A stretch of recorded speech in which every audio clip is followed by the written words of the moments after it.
بسم اللہ الرحمن الرحیم۔ فیکٹیکل کے معزز ناظرین کو السلام علیکم۔ ناظرین محترم، کہا جاتا ہے کہ انسان کا جتنی بھی مشکلات سے آمنا سامنا ہو، اس کو امید کا دامن ہاتھ سے نہیں چھوڑنا چاہیے۔ ایسی ہی کہانی اس کتے کی بھی ہے جو کہ روزانہ اس جنگل میں چلا جایا کرتا تھا۔ کتوں کی وفاداری کے تو قصے آپ نے سن رکھے ہوں گے، لیکن ان جانوروں کے اس پہلو سے زیادہ لوگ نہیں واقف۔ بی جے ڈفٹ نامی اس شخص نے 2 کتے بڑی ہی محبت سے پالے تھے۔ جتنا کہ اس کو اپنے کتے پسند تھے، اتنا ہی یہ دونوں کتے بھی ایک دوسرے کو پسند کرتے تھے۔ ان میں سے ایک بہت شرارتی تھا اور اکثر گھر سے بھاگ جایا کرتا تھا، اگرچہ دوسرا کتا آرام پسند تھا اور گھر میں ہی زیادہ تر رہتا تھا، لیکن جب یہ بھاگ جاتا تو اس کو اپنی دوستی کی خاطر اس کے ساتھ جانا ہی پڑتا۔ کسے معلوم تھا کہ ان کی دوستی ہی ان کو ایک دن بڑی مصیبت میں گرفتار کر دے گی۔ ایک دن ان کے مالک نے اپنی کمپنی کے لوگوں کی اپنے گھر میں پارٹی رکھی۔ پارٹی شروع ہوئی اور ہر کوئی اپنے مہمان اور دوستوں کے ساتھ مگن ہو گیا۔ ان کے مالک کو بھی اپنے ان کتوں کا کوئی خیال نہیں رہا۔ اسے یقین نہیں تھا کہ آج بھی یہ دونوں کوئی شرارت کریں گے۔ اس نے دروازے کی پرواہ نہ کی اور دروازہ کھلا چھوڑ دیا۔ عادت سے مجبور یہ کتا گھر سے باہر نکلا اور وہاں سے بھاگ گیا۔ اس کے دوست دوسرے کتے نے بھی اس کا ساتھ دیا اور دونوں بھاگتے بھاگتے پاس ہی موجود جنگل میں گھس گئے۔ اس جنگل میں وہ شاید پہلی بار گئے تھے اور انہیں نہیں معلوم تھا کہ اس جنگل میں کون کون سے خطرے ان کا انتظار کر رہے ہیں۔ ان میں سے ایک کتا آگے تھا اور اس کو وہ گڑھا نظر نہ آیا جو کہ پانی کے لیے لوگوں نے بنایا تھا۔ وہ اس گڑھے میں گر گیا اور اب اس کے پاس اس کنکریٹ کے گڑھے سے نکلنے کا کوئی چانس نہیں تھا۔ اگرچہ یہ گڑھا اب خالی تھا اور اس میں پانی موجود نہیں تھا، لیکن پھر بھی خود سے اس گڑھے سے باہر نکل آنا اس کے بس کی بات نہیں تھی۔ اس کے دوست کے پاس بھی اس کو اس گڑھے سے نکالنے کا کوئی آپشن نہیں تھا۔ اب اس کے دوست کو اس گڑھے میں نہ صرف بھوک سے مرنے بلکہ کسی جنگلی درندے کا شکار بننے سے کوئی نہیں روک سکتا تھا۔ اس کا دوست اس کو اس گڑھے سے تو نکال نہیں سکتا تھا، لیکن پھر بھی اس نے اس کو اکیلا چھوڑنا گوارا نہ کیا۔ چونکہ اس جنگل میں انسانوں کا گزر کم ہی ہوتا ہے، اس لیے کسی انسان کا ادھر آ جانے اور ان کو ریسکیو کرنے کا کوئی امکان نہیں تھا۔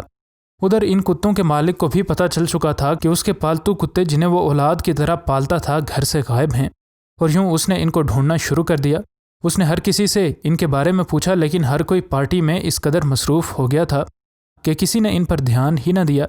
اس نے ان کو ڈھونڈنے کے لیے بے حد کوششیں کی، لیکن وہ کامیاب نہ ہو سکا۔ آخر تھک ہار کر جب اسے یقین ہو گیا کہ اپنے پالتو کتوں کو ڈھونڈنا اس کے بس میں نہیں ہے، تو اس نے پالتو جانوروں کو حفاظت دینے والی ایک کمپنی سے رابطہ کر لیا اور ان کو اس سارے معاملے سے آگاہ کیا۔ انہوں نے اس کو ہر ممکن مدد کی یقین دہانی کرا دی۔ ان لوگوں نے بھی ان کتوں کو ہر جگہ ڈھونڈا، لیکن وہ انہیں کہیں بھی نہ ملے۔ ادھر ان دونوں کتوں کا اب بھوک سے برا حال تھا اور انہیں اب یقین ہو چکا تھا کہ اگر ان نے کسی طرح مدد نہ حاصل کی تو ان کی موت یقینی ہے۔ اس کے لیے اپنے دوست کو اس گڑھے میں چھوڑ کر جانا بھی مشکل تھا، کیونکہ ہو سکتا تھا کہ وہ مدد لینے جائے اور واپس آنے پر اسے اپنے دوست کی ہڈیاں ہی ملیں۔ خیر دوسری طرف بھی تو موت یقینی تھی، اس لیے اس نے رسک لینے کا ہی فیصلہ کیا۔ کچھ دنوں بعد اس نے اس کو وہیں چھوڑا اور پاس کسی انسان کو ڈھونڈنے کے لیے چلا گیا۔ وہ آخر ایک گھر میں آیا جہاں پر موجود ایک شخص کو دیکھ کر اس نے واپس اس جنگل کی راہ لی تاکہ وہ اس کا پیچھا کرے اور یوں وہ اپنے دوست تک اس انسان کو لے جائے۔ اس شخص کو پہلے دن اس کتے کی اس حرکت کی سمجھ نہ آئی۔